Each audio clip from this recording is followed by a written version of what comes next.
Hello বন্ধুরা, কেমন আছো তোমরা সবাই? আশা করি সবাই অনেক ভালো আছো। আমিও কিন্তু বেশ আছি। তো আমার নতুন একটা ভিডিওতে তোমাদের সবাইকে অনেক ভালোবাসা আর অনেক স্বাগত জানাই। তো আমি এখন কি করছি বলো তো? আমি এখন ফুলকপি আর উচ্ছে নিয়ে বসেছি। এগুলো আজকে ভাজা হবে, একসাথে না, আলাদা হবে। ফুলকপি ভাজা আলাদা, উচ্ছে ভাজা আলাদা। আর ঘরে ওদিকে বড় ঘরে মেয়েকে ব্রেকফাস্ট দিয়ে আসলাম, আর ছোট ঘরে সোমনাথকে ব্রেকফাস্ট দিয়ে আসলাম। দিয়ে দুজনকেই বলে এসেছি আজকে একটু তাড়াতাড়ি খেতে। যে আগে খাবে তার ঘরটাই আগে ঢুকবো পরিষ্কার করতে।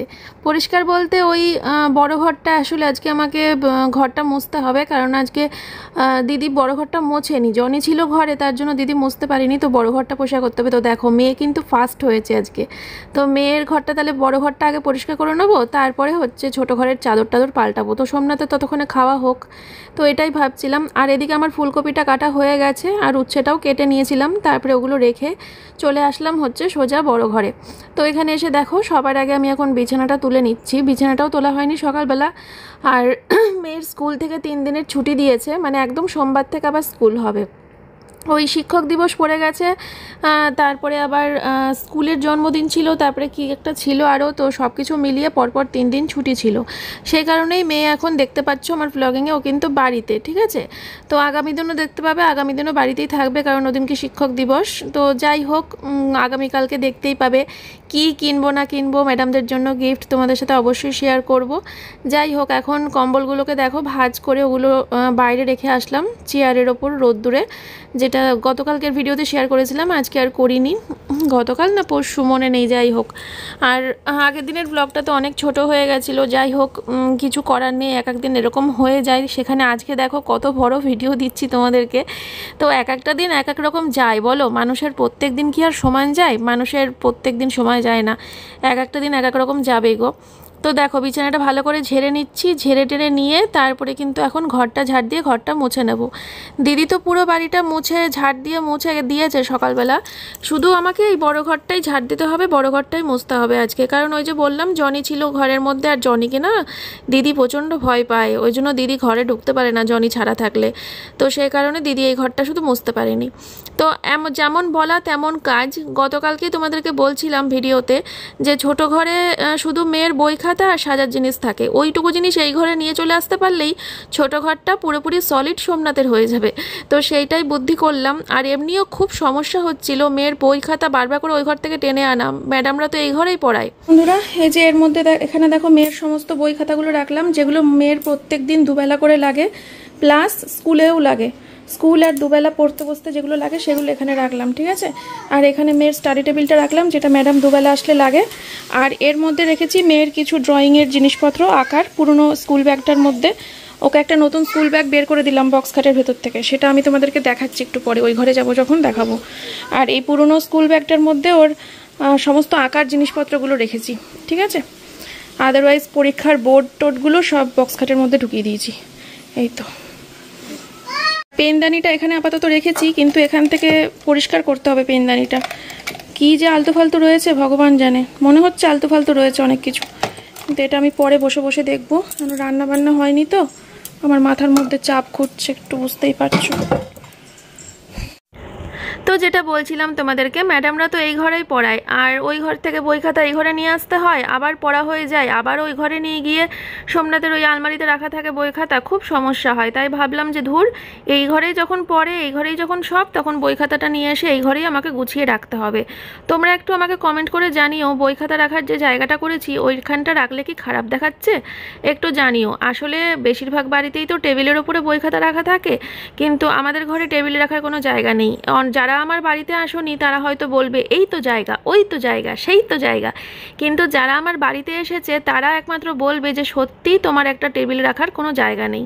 তো এটাই হলো কথা। ক্যামেরাতে দেখে অনেক কিছুই মনে হয়, কিন্তু সামনে আসলে সেটা বোঝা যায়, বুঝলে? তো দেখো আমার ঘরটা কিন্তু শুধুমাত্র এই ঘরটা ঝাড় দিয়ে নিয়েছি, আর দেখো সারা ঘরে ফিনাইল ছিটিয়ে দিয়েছি, সবুজ সবুজ দেখতে পাচ্ছ। তারপরে এখন ভালো করে কিন্তু মুছে নিচ্ছি ঘরটা। তো এই ঘরটা মোছা হয়ে গেলেই ব্যাস হয়ে গেল। ফ্যানটা চালিয়ে দিয়েছি, জানলা টানলা খোলা হয়ে গেছে। গেছে। তো এবার ঘরটা একদম ফ্রেশ হয়ে যাবে। আর মেয়েকে না পাশের ঘরে বসিয়ে রেখেছি যে তুই একটুখানি বস ওই ঘরে, আমি এই ঘরটা মুছে নিই, পরিষ্কার করে নিই, তারপর তুই চলে আসিস এই ঘরে। তো ও একটুখানি ওই ঘরে বসে আছে। ও আবার একদম ছোট ঘরে থাকতে চায় না, আর সোমনাথ একদম এই ঘরে থাকতে চায় না। মানে কি যে পরিস্থিতি হয়ে গেছে না আমাদের বাড়িতে এখন, কি বলবো তোমাদেরকে। তো এই যে দেখো এই ঘরটা পরিষ্কার করলাম, তারপর সোমনাথকে আবার ঠেলে বড় ঘরে পাঠালাম, বললাম একটুখানি বড় ঘরে গিয়ে বসো, একটু অল্প সময়ের জন্য বড় ঘরে গিয়ে বসো, আমি ততক্ষণ এই ঘরের চাদরটা পাল্টাবো আর টেবিলের কভারটা পাল্টাবো, খুব নোংরা হয়েছে। তো ও এখন গিয়ে ওই ঘরে বসে আছে, ওরও অসুবিধা ওই ঘরে বসতে, মেয়ের অসুবিধা এই ঘরে বসতে। তো যাই হোক, বাড়িটা করার সময় কিন্তু এসব ভাবিনি জানো তো। বাড়ি করার সময় ভেবেছিলাম যে সোমনাথ বড় ঘরে থাকবে, খুব স্বাভাবিক, আর এই ছোট ঘরটা ভেবেছিলাম মেয়ের জন্য করব, মেয়ে এই ঘরেই সময় কাটাবে, পড়াশোনা করবে এই ঘরে, খেলাধুলো করবে এই ঘরে। ও বাবা, এ তো বাড়ি করেছি 2-3 বছর, যেতে না যেতে দেখি কেস পুরো উল্টো হয়ে গেল। মেয়ে দেখি ছোট ঘরে ঢুকতেই চায় না, ওর এই ঘরটা পছন্দই হয় না। অ্যাকচুয়ালি আমারও এই ঘরটা ভালো লাগে না, কেমন যেন লাগে। মানে এমনি ঠিক আছে, কিন্তু মানে যখন অসুবিধা হয়, বড় ঘরে লোকজন থাকে, তখন এসে এই ঘরে বসলাম ঠিক আছে, বাট রিল্যাক্সের যে ব্যাপারটা, সময় কাটানো বা ভালো লাগা বা শান্তির একটা ব্যাপার, সেটা কিন্তু আমি বড় ঘরেই পাই জানো তো। আর সোমনাথ আবার পাই এখানে এই ঘরে, যে ল্যাপটপ থাকে না, ল্যাপটপ থাকে, তারপরে ওর সব জিনিসপত্র এখানে থাকে। আজকে তো সোমনাথের ওষুধের বাস্ক টাস্ক যেগুলো বড় ঘরে ছিল আমার রাখা, ওইগুলো নিয়ে এসে আমি আজকে এই ঘরে রেখে দিয়েছি, যে থাক সব কিছু এই ঘরেই থাক। এই আলমারিতে শুধু সোমনাথেরই জামা কাপড় রয়েছে, আর এই যে সোমনাথের ল্যাপটপ, এগুলো মুছে নিলাম, আর তারপরে ওর টেবিলের কভারটাও চেঞ্জ করে দিলাম, দিয়ে এই যে এখন চাদরটা চেঞ্জ করে দিচ্ছি, কভারটা। বন্ধুরা, বিছানার চাদর পাল্টে নিলাম, বালিশের কভারগুলো চেঞ্জ করে নিয়েছি, আর দেখতেই পেলে যে সোমনাথের টেবিলের কভারটা পাল্টে দিয়েছি। ওই ঘর থেকে সোমনাথের ওষুধের বাস্কটা এনে এখানে রেখেছি, ঠিক আছে। আর কি, আর এইটার কভারটা তুলে নিলাম কাচার জন্য, কাচবো। আর কি, ও এই যে এখানে মেয়ের বই খাতা থাকতো এতদিন, এই যে এইখানে আর এইখানে, এই দুটো তাকে এতদিন মেয়ের বই খাতা থাকতো, সরিয়ে দিয়েছি। সরিয়ে সোমনাথের প্রোডাক্ট রেখেছি, ওর মালের প্রোডাক্ট রেখেছি, আর যদি ও মনে করে ওর জামা কাপড় অন্য কিছু রাখবে। আর শুধু মেয়ের জিনিস বলতে এইখানে এই যে মেয়ের কিছু সাজার জিনিস রয়েছে, এইগুলোর জন্য কালকে একটা রাত্রিবেলা একটা ব্যাগ অর্ডার দিয়েছি, মানে মেকআপ বক্স ব্যাগ বা কসমেটিক্স জুয়েলারি ব্যাগ, এরকম একটা ব্যাগ অর্ডার দিয়েছি ফ্লিপকার্টে সার্চ করে। ওটা আসলে এই সব মেয়ের সাজার জিনিসগুলো ওর মধ্যে ঢুকিয়ে ওই ঘরে নিয়ে চলে যাব, ঠিক আছে। তাহলে সোমনাথের ঘর আলাদা হয়ে যাবে। আর এই যে এগুলো সব কাস্তে নামাবো মেশিনে এখন, চলো।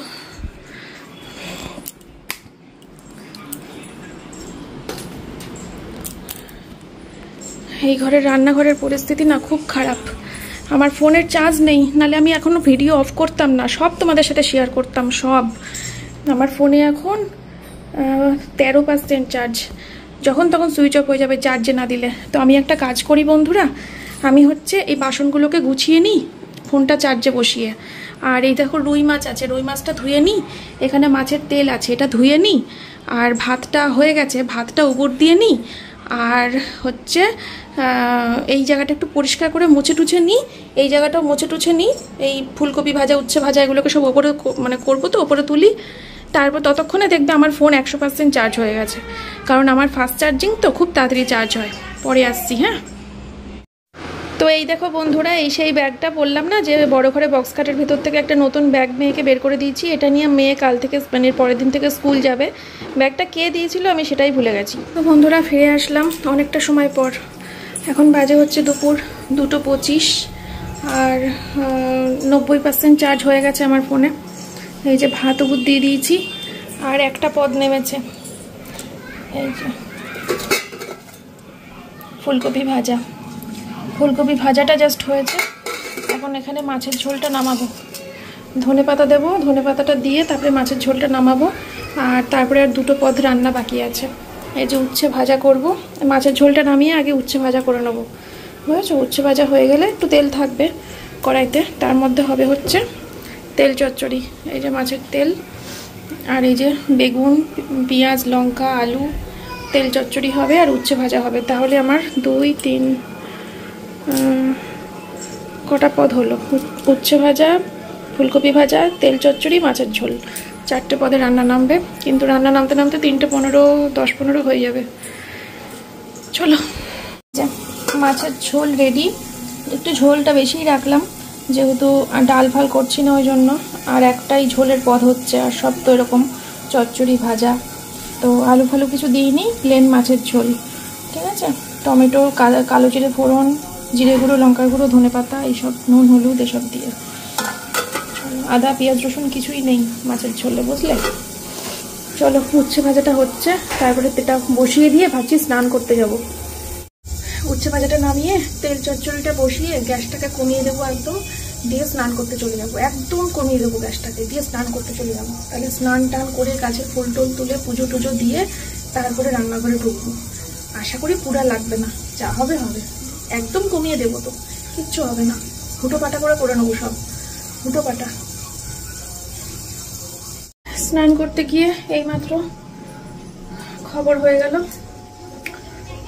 আর ফুল তোলা, পুজো দেওয়া সব স্কিপ করে চলে গেলাম একদম আবার রান্নাঘরে। তো মাছের তেলটা বসিয়ে তো দিয়েছিলাম গ্যাস কমিয়ে, একটা আন্দাজ ছিল। যাই হোক, এখন আবার গ্যাসটা বাড়িয়ে দিলাম, দিয়ে হোক, তারপরে খাওয়া দাওয়া করে রেস্ট নেব। ওই জন্যই সকাল থেকে আরও শরীরটা ম্যাচ করছিল। এবার বুঝলাম ম্যাচ করছিল, মাথা গরম হয়ে যাচ্ছিল, ভাল লাগছিল না, মুড অফ লাগছিল, এই টাইপের সিমটমগুলো হয়। তো যাই হোক, চলো, ভাল লাগছে না। এখনো ভিডিও এডিট হয়নি, খাওয়া দাওয়া করে শোবো, শুয়ে ভিডিও এডিট করব, তারপরে পোস্ট করবো ব্লগ কালকের। তো বন্ধুরা, আজকে তো আমি ফুল তুলতে পারবো না, তো আজকে আমার সোনাম মাম্মামকেই পুজো দিতে হবে। তার জন্য ও কিন্তু ছাদে চলে এসেছে গাছের ফুল তুলতে। ও গাছ থেকে ফুল তুলতে প্রচণ্ড ভালোবাসে, কিন্তু আমি ওকে খুব একটা দিই না, এই কাজগুলো তো আমিই করি, তোমরা জানো। তো আজকে আমি ওকে নিয়ে আসলাম, আমি ক্যামেরা করছি, তুই গাছের ফুলগুলো তুলে পুজো দে। ও বললো আমি আগুন তো ধরাতে পারি না। সেটা তো আমি আছি, আগুন ধরিয়ে দেবো, তুই আজকে পুজোটা দিয়ে নে। তো আমি এখন মেয়েকে দিয়ে এই 2-3 দিন পুজোটা দেওয়াবো, কারণ আমি যেহেতু দিতে পারবো না। তো দেখো আমার গাছে কত আজকে সাদা জবা ফুটেছে, লক্ষ্মী জবা, মানে কি যে ভালো লাগছে। আর বেশ ফুল ফুটছে কিন্তু কটা দিন ধরে, জানো। এই মাসটায় ভালো ফোটে নাকি আমারই গাছের পরিচর্যাটা ভালো হচ্ছে বুঝতে পারছি না। আমার গাছে এখন খুব সুন্দর ফুল ফুটছে, আমার তো খুব ভালো লাগছে। ওই যে কেয়া সিম্পল লাইফস্টাইল আছে না, কেয়া, তারপরে ক্রিয়েশন অফ মৌ বোন, এই কেয়া মৌ, এরা সবাই হোয়াটসঅ্যাপে আমাকে মেসেজ করেছে যে আমার গাছের ফুল দেখে ওদের খুব ভালো লাগে। যাই হোক, তো দেখো, তো এই যে মেয়ে দেখো পুজো দিতে চলে এসেছে, তো ওকে ফুল ও মনের মতো করে দিচ্ছে, আমি ওকে বলিও নি কিছু, নিজের মতো করে নিজে যেখানে যা পাচ্ছে ফুল সাজাচ্ছে আর কি। তো এরপর ওকে আগুনটা দিয়ে দেবো, ধূপকাঠিটা ধরিয়ে দেবে, এই তো বাতাসা জল দেবে। ভাত বাড়তে বসে পড়েছি।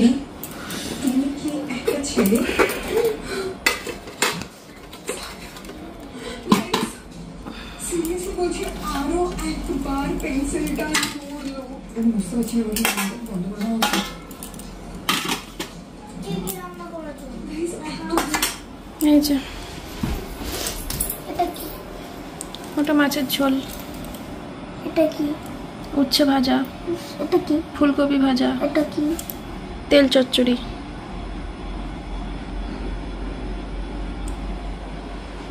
তুই কোনটা খাবি আমি জানি, তুই ফুলকপি ভাজা খাবি আর মাছের ঝোল খাবি, তাই তো? ছোটবেলায় উচ্ছে ভালো খেতাম, প্রচন্ড ভালো খেতি ছোটবেলায়। উচ্ছে ভেজে সারতে পারতাম না, নিয়ে খেয়ে নিতি। আর সোমনাথ সবই খাবে, শুধু তেলটা বাদে। মানে তেল চচ্চড়িটা আমি খাবো আর আমার মা খাবে, মায়ের জন্য রেখে দেবো, মাছের ঝোলটাও তুলবো। ঠিক আছে, চলো। রান্নাবান্না করার পরে যে কাজটা করা উচিত সেটা আর রান্নাবান্না করার পরে আমার কিন্তু কদিন ধরে হয়ে উঠছে না। এই যে রান্না হয়ে গেলেই সঙ্গে সঙ্গে গ্যাস ট্যাস মুছে নিয়ে রান্নাঘর পরিষ্কার করা, এই কাজটা কিছুদিন ধরে আমি আর পেরিয়ে উঠছি না। প্রথমত দেরি হয়ে যাচ্ছে রান্না শেষ হতে হতে, তারপরে খাওয়া দাওয়ার টাইম হয়ে যাচ্ছে, খিদে পেয়ে যাচ্ছে, সকালে ভারী কিছু খাচ্ছিও না যে এনার্জিটা থাকবে। তাই রান্না শেষ করার পর এতটাই দেরি হয়ে যায় আর ক্লান্ত হয়ে যায়, তার জন্য কিন্তু দুপুরে খাওয়া দাওয়াটা করেই নিই আর তারপরে চলে আসি রান্নাঘরটা পরিষ্কার করতে। তো আজকেও খাওয়া দাওয়া হয়ে গেছে, ঢোকাটা মুছে নিয়ে তারপরে এই রান্নাঘর পরিষ্কার করতে আসলাম। আজকে একদম স্কচ ব্রাইট দিয়ে ভীমবার দিয়ে ঘষেছি জানলা টানলাগুলো, তারপরে গ্যাস ট্যাস, মাইক্রোওভেন বলছি, ইন্ডাকশান, সব কিছু পরিষ্কার করে তারপরে একটা ভেজা ন্যাকড়া দিয়ে সব কিছু মুছে নিচ্ছি। আর বারবার করে দেখতে পাচ্ছ ক্যামেরার বাইরে চলে যাচ্ছি, ওটা হচ্ছে ন্যাকড়াটা ধুতে জল দিয়ে। তো বারবার করে ধুচ্ছি আর মুছছি, এই করে আর কি পরিষ্কার করে নিলাম জায়গাটা, একদম চকচকে হয়ে গেল। এবার দিদি এসে বাসন মেজে উপর করে দেবে। বন্ধুরা, এখন টাইম হচ্ছে সন্ধে 6টা বাজে রাইট। আমি বাইরের লাইটটা জ্বালিয়ে দিলাম আর গেটটা বন্ধ করলাম, সোমনাথ গেল হচ্ছে দোকানে, মানে শাড়ির দোকানে গেল। এই প্রথম বোধহয় সোমনাথ একা একা শাড়ির দোকানে গেল, আমি গেলাম না ওর সাথে। তার কারণ হচ্ছে আমার প্রথমত শরীরটা ঠিক নেই, তোমরা জানো, আর প্রচুর মানে খাটনি গেছে গতকালকে, তার রেস্টটা এখনও আজকে আমার শরীরের ওপর দিয়ে যাচ্ছে। তার উপরে সকাল থেকে দৌড়াদৌড়ি করে প্রচুর কাজকর্ম করেছি, এই সবে শুয়েছি। আর ইচ্ছে করছে না, আমি যেতাম হয়তো দুদিন পর, কাল বাদে পরশু হয়তো দোকানে যেতাম, কিন্তু হঠাৎ করেই শাড়ির অর্ডার চলে এসছে প্রচুর। তো সে কারণে দোকান থেকে ফোন করে বললো যে আপনাদের মালগুলো নিয়ে যান, অনেকগুলো হয়ে গেছে, তো পরে আবার এগুলো যদি না থাকে, মানে আমাদেরও ভয় লাগে, কারণ ওটা তো নিজেদের নিয়ে এসে রাখছি না, দোকানে থাকলে এই বোধহয় কেউ এসে নিয়ে চলে গেল, যতই ওরা সাইড করে রাখুক। তো যাই হোক, তার জন্য সোমনাথ তোমাদের অর্ডারের শাড়িগুলো সব নিয়ে আসতে গেল, আর আমি বিছানাটা একটু ঝাড়লাম, ঝেড়ে বসলাম। এতক্ষণ ধরে একটা কাস্টমারের সাথে ঝামেলা হচ্ছিল, মানে আমার বিজনেস নাম্বারে। তোমাদের সাথে শেয়ার করবো কি করবো না ভাবছিলাম, বাট আজকে আমি করছি তোমাদের সাথে শেয়ার। একটা কাস্টমার আছে, নাম বলবো না, কোথায় যেন বাড়ি সেটাও খেয়াল পড়ছে না, খেয়াল পড়লে নিচ দিয়ে লেখা দিয়ে দেবো না হয় কোথায় বাড়ি। কাস্টমারটা নাম্বার ভুল দিয়েছিল। নাম্বার ভুল দিলে কি হয় বলো তো, আমাদের প্রচুর সমস্যা হয় কেউ যদি নাম্বার একবার ভুল দিয়ে ফেলে। কারণ নাম্বার ভুল দিয়ে ফেললে ডেলিভারি বয় তার বাড়ির সামনে অবধি প্রোডাক্টটা নিয়ে যাবে, যাওয়ার পর তার নাম্বারে তো ওটিপি দেবে। এবার তার নাম্বার ভুল থাকলে ওটিপিটা তার নাম্বারে তখন যাবে না, আর সেক্ষেত্রে কি হবে, ডেলিভারি বয় কিন্তু তাকে প্রোডাক্টটা দেবে না। সেই প্রোডাক্টটা সে নিয়ে বাড়ি চলে আসবে, মানে রিটার্ন চলে আসবে, প্রোডাক্টটা আমাদের কাছে আবার রিটার্ন চলে আসবে। সেটা আসতে কখনো 7 দিনও লাগতে পারে, 8 দিনও লাগতে পারে, 10 দিনও লাগতে পারে, 15 দিনও লাগতে পারে, বা অনেক দূরে হলে 20 দিনও লেগে যেতে পারে, বুঝলে?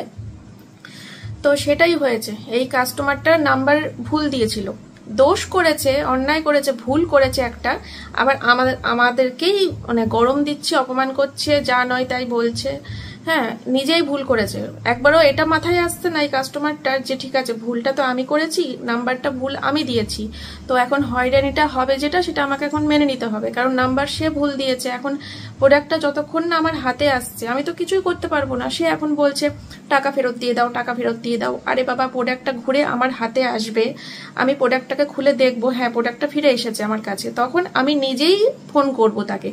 প্রোডাক্টের গায়ে তার ফোন নাম্বার, তার নাম, তার সবকিছু লেখা থাকবে। ফোন নাম্বারটা যদিও ভুল দিয়েছে, তো যাই হোক নাম থাকবে, আমি সেই নামটা আমার ফোনে সার্চ করলেই নাম্বার বেরিয়ে আসবে। তো সেক্ষেত্রে আমি তখন নিজেই তাকে ফোন করব, ফোন করে এমনিই তাকে রিটার্ন করব। আজকে প্রায় 1 বছরের বেশি হয়ে গেছে ব্যবসা আমাদের। গতকাল বলছি, গত বছর মেয়ের এই জন্মদিনের অনেক কয়েক মাস আগে, 4-5 মাস আগে, আর এই মেয়ের জন্মদিন সামনের মাসে, মানে প্রায় 1.5 বছর হতে গেল আমাদের এই শাড়ির ব্যবসা।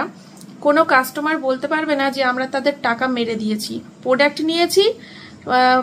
দিয়েছি, অর্ডার নিয়েছি, কিন্তু টাকা নিয়েছি, আমার প্রোডাক্ট পাইনি, এটা আজ অব্দি কোনো কাস্টমার বলতে পারবে না। আজকে এই 1.5 বছর ধরে এমন কিছু কিছু নাম রয়েছে, যেমন ধরো তপন বলে একজন, একজন জেঠু মতো হয়, তারপরে শান্তনা বলে একজন, তারপরে এই যে পায়েল চক্রবর্তী, তারপরে রিয়া হালদার, তারপরে আরো অজস্র নাম, যাদের নাম হয়তো এখন আমার মনে পড়ছে না বলে বলতে পারছি না, তারা হয়তো এখন ভিডিওটা দেখে আমাকে কমেন্ট করে বলবে যে দিদি আমার নামটা তো বললে না। তো প্রচুর কাস্টমার এমন আছে যাদের সাথে না আমাদের একটা বন্ডিং হয়ে গেছে, আমার সাথে বিশেষ করে পার্সোনালি আমার সাথে একটা ভালো সম্পর্ক হয়ে গেছে, কারণ সারা বছর মাল নিচ্ছে, আমাদের সাথে কথা বলছে। হোয়াটসঅ্যাপে তো আমি সবসময় মানে অ্যাক্টিভ, সকালের দিকে না থাকলেও দুপুরের পর থেকে হোয়াটসঅ্যাপে অ্যাক্টিভ থাকি, তো সবসময় আমার সাথে কথা বলছে, এই হচ্ছে সেই হচ্ছে। তো কখনো কোনো, আমি আজ অব্দি বলতে পারবো না যে এরকম টাইপের কোনো কাস্টমার আমি পেয়েছি যে এরকম টাইপের ব্যবহার করেছে আমাদের সাথে। বিশ্বাস করো আমার এরকম মানে অভ্যাস নেই, তো প্রথম এই 1.5 বছরে প্রথম এরকম একটা কাস্টমার পেলাম। প্রোডাক্টটা আমাদের হাতে এখনো এসে পৌঁছায়নি, তাই স্বাভাবিকভাবেই তাকে টাকাটা রিটার্ন করতে পারছি না। ফার্স্টে একটা মানে কি হলো করে টাকা করে যাচ্ছে, তারপরে একটা এমন বাজে অডিও দিয়েছে, হ্যাঁ এই তোমাদের ব্যবসা, টাকা মেরে দিচ্ছ, এইভাবে কি ব্যবসা হয় নাকি, টাকা নিয়ে টাকা দিচ্ছ না, আমার 1000 টাকাটা দাও, টাকা মেরে দিয়ে ব্যবসা কি করে দাঁড়াবে, এই নিয়ে একটা বাজেভাবে ভয়েস দিল। তারপরে আমি রিপ্লাই দিলাম যে এরকম, বললো ওই ঘরে রয়েছে ফোনটা, নাহলে আমি তোমাদেরকে চালিয়েই শোনাতাম। আমি বললাম যে তুমি আগে ভালো করে কথা বলতে শেখো, মানুষের সাথে ভদ্র ব্যবহার করতে শেখো, তোমার 1000 টাকা নিয়ে আমি বড়লোক হবো না, আর তোমার 1000 টাকাটা নিয়েও বড় লোক হবো না, তোমার 1000 টাকা আমি যদি তোমাকে দিয়ে দিই আমি গরিবও হয়ে যাব না। আমাদের এখানে এত টাকা ট্রানজাকশন হয়, মাল আসছে মাল বেরোচ্ছে, মাল আসছে মাল বেরোচ্ছে। আমার যদি ওই মহিলার 1000 টাকা মেরে দেওয়ারই হতো, কি হাস্যকর ব্যাপার। তোমরা তো আমাকে চেনো আমি কিরকম মানুষ। ওই মহিলার 1000 টাকা যদি আমার মেরে দেওয়ারই হতো, তাহলে কি আমি মানে ওই মহিলাকে ব্লক করে দিতাম এতদিনে হোয়াটসঅ্যাপ থেকে? দোষ আমার জন্য, মানে আমি তাকে তাহলে প্রোডাক্টটা পাঠাতামই না, প্রোডাক্টটা তাহলে পাঠাতামই না। সে যখন 1000 টাকা দিয়ে বুক করেছিল প্রোডাক্টটা, আমি প্রোডাক্টটা অর্ডারটাই নিতাম না, টাকাটা নিয়ে তখনই আমি ঝেড়ে দিতে পারতাম, প্রোডাক্টটা আমি তার বাড়ি অব্দি পাঠাতামই না। সে নাম্বার ভুল দিয়েছে, তার বাড়ির গেট অব্দি প্রোডাক্টটা গিয়ে ঘুরে চলে এসেছে। তারপরেও আমার মানে হাবে গেছিল না কোথায় গেছিল জানি না, প্রোডাক্টটা ওই ওর ভুল নাম্বারের জন্য ওর হাতে প্রোডাক্টটা দেওয়া হয়নি। হ্যাঁ, ওর কাছে অব্দি পৌঁছায়নি প্রোডাক্টটা। আর সেখানে ও উল্টে আমাকে গরম দিচ্ছে। আমি যখন বললাম তুমি ভালোভাবে আগে কথা বলতে শেখো, ভদ্র ব্যবহার করতে শেখো, তারপরে তুমি বলতে এসো, 1000 টাকার জন্য তুমি এরকম খারাপ ব্যবহার করছো, ব্যাস। 2 বছর আগে আমার জীবনে কি ঘটেছে না ঘটেছে সেই নিয়ে ও আমাকে হোয়াটসঅ্যাপে কথা বলতে, মানে আমাকে অপমান করতে শুরু করে দিল। তাহলে বলো, মানুষ কোথার থেকে কোথায়, কোথার থেকে কোথায়। 1000 টাকা আমার রয়েছে, প্রোডাক্টটা আমার হাতে আসবে, তারপর তো আমি 1000 টাকাটা তাকে ফেরত দেবো। এই নিয়ে কথা কাটাকাটি হতে হতে 2 বছর আগে আমার জীবনে কি ঘটেছে সেই নিয়ে উল্টো পাল্টা বলতে শুরু করে দিল। আমার সঙ্গে সঙ্গে ঝাড়টা গেল গরম হয়ে। আমার মুখে যা এসেছে আমি বলে দিয়েছি, যা এসেছে মুখে তাই বলে দিয়েছি। তোমাদেরকে কথাগুলো শেয়ার করার একটাই কারণ এসব মহিলাকে বিশ্বাস নেই।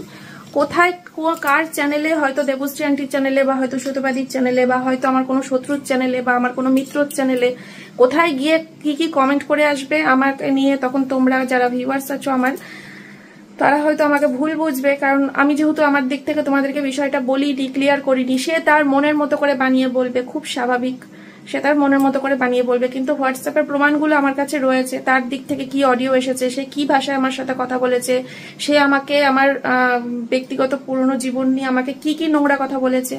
তারপরে আমি মাথা গরম হয়ে তাকে যা নয় তাই অপমান করেছি। তো সেক্ষেত্রে ও নিশ্চয়ই আমি কি কি বলেছি সেইগুলো নিয়ে ও হয়তো সব চ্যানেলে হয়তো ঘুরে বেড়াতে পারে, কিন্তু ও আমাকে কি কি বলেছে সেটা কিন্তু কখনোই ও বলবে না। কারণ প্রত্যেকটা এরকম ধরনের, মানে এইরকম টাইপের মানুষের না, মানুষ যারা হয়, এরকম ধরনের মানুষ যারা হয়, তারা ঠিক এটাই করে। আমাকে কে কি বলেছে, আমাকে কে কি গালাগালি করেছে সেইটা আমি ঢোল পিটিয়ে বলে বেড়াবো। আমি কি বলেছি বা কেন সে আমাকে গালাগালি করেছে, আমি কি কি মুখ দিয়ে উচ্চারণ করেছি সেইটা কিন্তু আমি বলবো না। এরা এরকম টাইপেরই হয়, প্রচুর মানুষ দেখলাম তো জীবনে। যাই হোক, তোমাদের সাথে এই জন্যই শেয়ার করা। আমার এখন মাথা গরম হয়ে আছে। সোমনাথকে এখন আমি ফোনের ওই মেসেজগুলো দেখাইনি, ও তো এখন রাস্তায় আছে, ওকে আমি ফোনে সব বলিও নি এখনো, কারণ রাস্তায় রয়েছে, ফোনে বলবো না। ও বাড়িতে আসুক, বাড়িতে আসলে আমি ওকে নাম্বারটা দেবো আর বলবো যে এই মহিলার প্রোডাক্টটা আমাদের বাড়িতে রিটার্ন আসতে কতদিন লাগবে, জাস্ট বলো কোথায় আছে, এতদিন লাগছে কেন, কোথায় আছে প্রোডাক্টটা আমার কাছে, আমার ঘরে। জাস্ট প্রোডাক্টটা আমার হাতে রিটার্ন আসতে দেরি, আমি টাকাটা জাস্ট ছুঁড়ে মারবো ওর মুখে। আমার এত মাথা গরম হয়ে গেছে, বিশ্বাস করো। আজকে 1000 টাকার জন্য যা নয় তাই, আমরা এত 1.5-2 বছরের ব্যবসা, আমরা ওর 1000 টাকা মেরে দেবো ভাই। তাহলে আমাদের ব্যবসা চলতো না, বুঝলে? তাহলে এই যে শাড়ির ব্যবসা থেকে নাইটি থেকে বেডশিট, শাড়ি, নাইটি, বেডশিট, এত ব্যবসা আস্তে আস্তে আমাদের এভাবে বড় হতো না যদি লোকের টাকা মেরে দিতাম। আজ অব্দি একটা কাস্টমার এরকম পাইনি 1.5 বছরে। সত্যি মানে এই প্রথম একটা অভিজ্ঞতা হলো। নিজে আমি তাও মনকে বুঝ দিতে পারতাম যদি ভুলটা আমাদের তরফ থেকে হতো, যে না নাম্বারটা আমরা ভুল লিখেছি বা আমরা ভুল অ্যাড্রেস দিয়েছি, আমাদের জন্য হয়েছে, ঠিক আছে, কাস্টমার রেগে গেছে, দুটো কথা শোনাচ্ছে, শুনে নাও, তাও মানা যেত। ভুলটা কিন্তু তার জন্য হয়েছে, সে নাম্বার ভুল দিয়েছিল, ভুলটা তার জন্য হয়েছে। মানে আবার নিজেই সেই কথা আছে না, চোরের মায়ের বড় গলা, এই হয়েছে সেই অবস্থা। যাকে চলো, আমার প্রচন্ড মাথা গরম, আশা করি তোমরা বুঝতে পারছো। কি না কি বলে দেবো ক্যামেরা অন করে। আর ওই মহিলাকে ব্লকও করতে পারছি না। টাকাটা আসলে টাকাটা দেবো না, মানে টাকাটা যতক্ষণ আমি দিচ্ছি আমার শান্তি হচ্ছে না। চলো, তখন শুয়েছিলাম, এখন বাজে হচ্ছে সন্ধ্যে 7টা। এই যে বাসনগুলো দেখো দিদি মেজে এখানে উপর করে দিয়ে গেছে। আমি এখন ফ্রিজ থেকে বের করলাম পাউরুটি, এটা এখন সেকবো, জেলি দিয়ে মাখবো, মেয়ে আর আমি খাবো। আজকে চাটা আর করবো না, সোমনাথ নেই বাড়িতে, ও তো দোকান থেকে খেয়ে নেবে চা। চলো, বাবা কি ঠান্ডা হাওয়া আছে বাইরে। এই যে সন্ধ্যাবেলার খাবার রেডি। ভালো লাগছে খেতে, আজকে আমিও খাবো তোর সাথে, ওই জন্য নিয়ে এসেছি বেশি করে।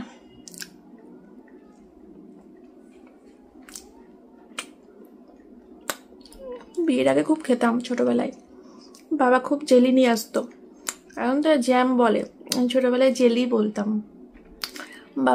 বাবা নিয়ে আসতো, খুব খেতাম। এখন খাই না, আমার শরীরে নেবে না, পাউরুটি থেকে গ্যাস হবে। এই যে 2 কাপ চা নিয়ে আসলাম, আর সোমনাথ এই যে মাল নিয়ে আসলো এখন। তো চলো আমরা চা বিস্কুট খেয়ে নিই, তারপরে মালগুলো বের করব। আজকেই ডিসপ্যাচ করে দিলে ভালো হতো, নাহলে আবার জমে যাবে, কালকের মতো অবস্থা হবে। চলো।